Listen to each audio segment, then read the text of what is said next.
Lübbe Audio. Rise of Humanity. The Kantaki Saga 1. Written by Andreas Brandhorst. Narrated by Mark Russman. Prologue. Zol System. September 17th, 2085.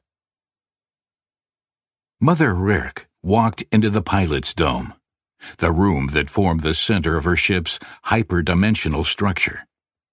Whispers and murmurs accompanied her, coming from the many segments of the ship held together by the binding forces of existential harmony, as well as from trans-space and its myriad threads that stretch between all that existed.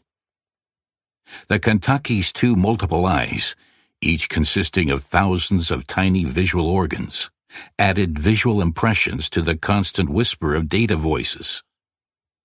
Mother Rirk saw her pilot in the chair on the podium, in the center of the room. A Taruf, the scrawny body transparent, the face eyeless, pimple-like receptors forming a bulge from one side of the head to the other, receiving acoustic as well as electromagnetic signals. For nearly 14 gruff cycles, Kantaki had been in their service, using his gift to steer the ship through trans-space, always pulling the right threads. With such a good pilot, non-linear time was no threat. "We have full functional potential," one of the two Akuhashi reported at the consoles that rose from the floor in front of the curved walls. Above them, projection lenses provided views into trans-space. "I know," Mother Rirk clicked. She could feel it clearly. Her ship was comfortable. With long, multi-jointed legs, the old Kantaki walked through the pilot's dome, taking in much more than the two Akuhashi. She saw Kantaki's mental world, dreamscapes, the vision of the Taruf home world, desires that formed a fine web in the subconscious. She also saw the connection between his self and trans-space, the contact with the thread that led her ship to a very specific solar system she had visited once before, some 20 major cycles ago.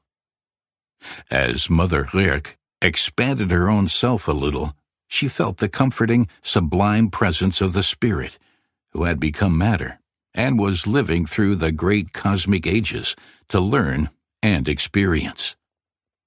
Her senses were presented with many other things that normal dimensional creatures, like the Akuhashi or even Kantaki, had no idea existed, but which were integral parts of the very complex Kantaki universe.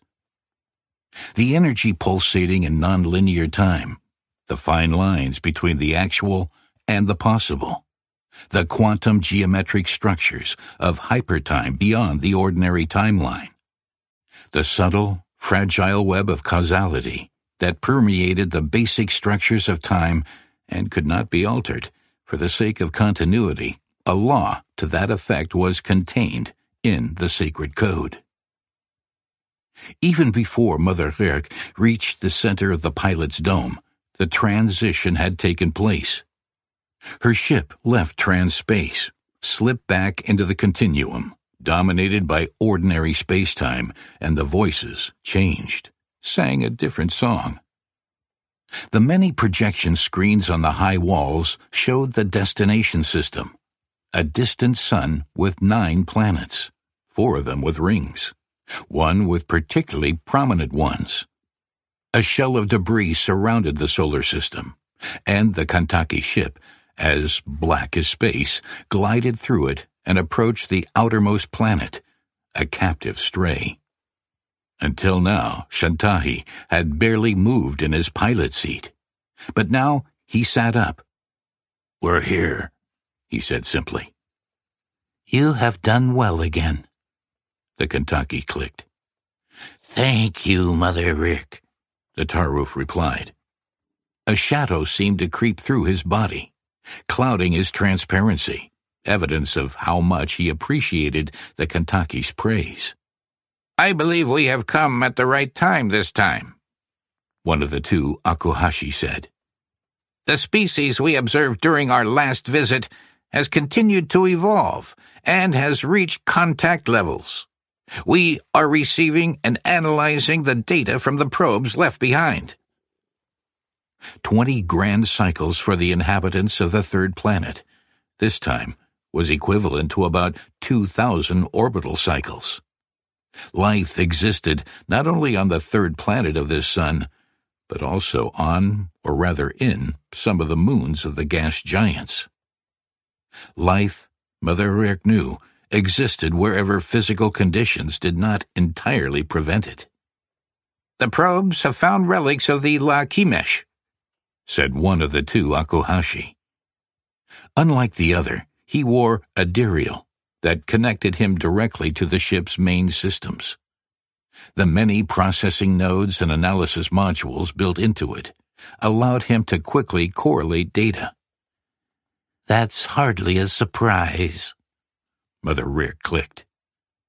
She paused at the 5 steps leading to the pilot's chair, glanced at the screens, and thought of the species Kantaki people who had become extinct some 220,000 grand cycles ago.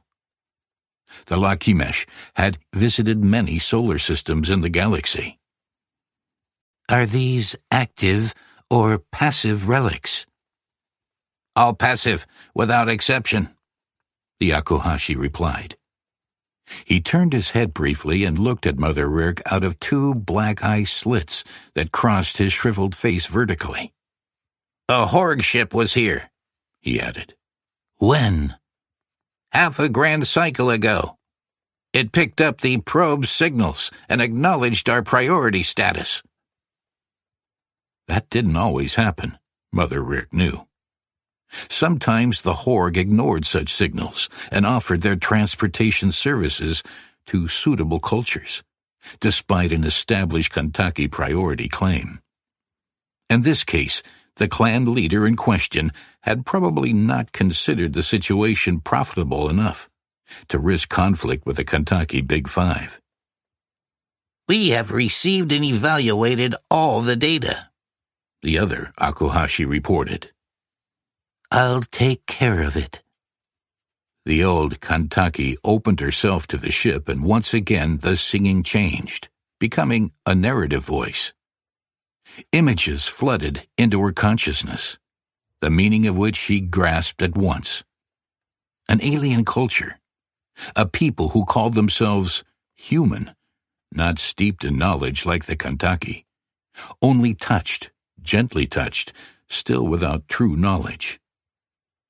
The observers in space, the probes left behind on their last visit, had recorded the evolution of the inhabitants of the third planet.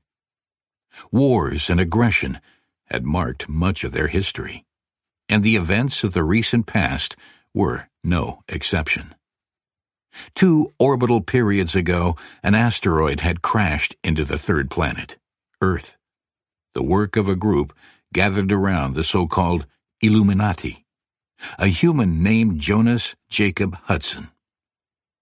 The new Illuminati, as the followers of this sect called themselves, had attempted to wipe out a large religious community called the Muslims, and one of their subgroups, the Islamists. But instead of the planned, localized catastrophe, it had resulted in a global one. The ship's eyes see something, said Shantahi, gesturing to the projection screens, though he himself was blind. Mother Rirk also saw without seeing, absorbing the additional stream of data as the 2 Akuhashi operated the controls on the consoles. Through the eyes of the ship, she looked out into space and observed a simple interplanetary spaceship equipped with primitive technology, without the ability to travel across interstellar distances. In a short time, the Kantaki and Horg had a galactic monopoly in this respect. And only a few creatures could withstand the shock waves that the Horg ships created during their jumps through space-time. They